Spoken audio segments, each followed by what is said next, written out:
Today we're going to show you how to get started with your Garmin Swim 2.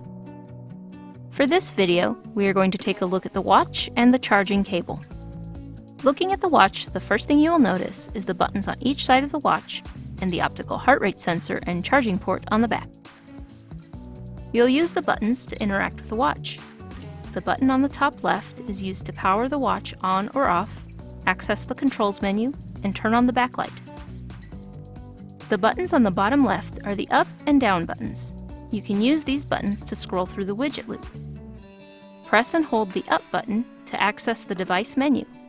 There, you can customize the watch face, set alarms, view the history, and more.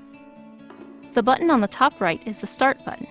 This is used to make selections in the menu, or when customizing the device, and to start and stop the timer during timed activities.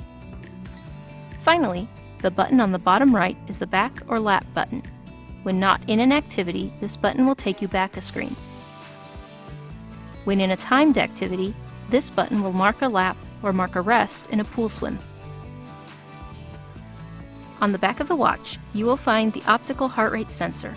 This is used to track your heart rate throughout the day and during timed activities. You will also see the watch's serial number and the charging port.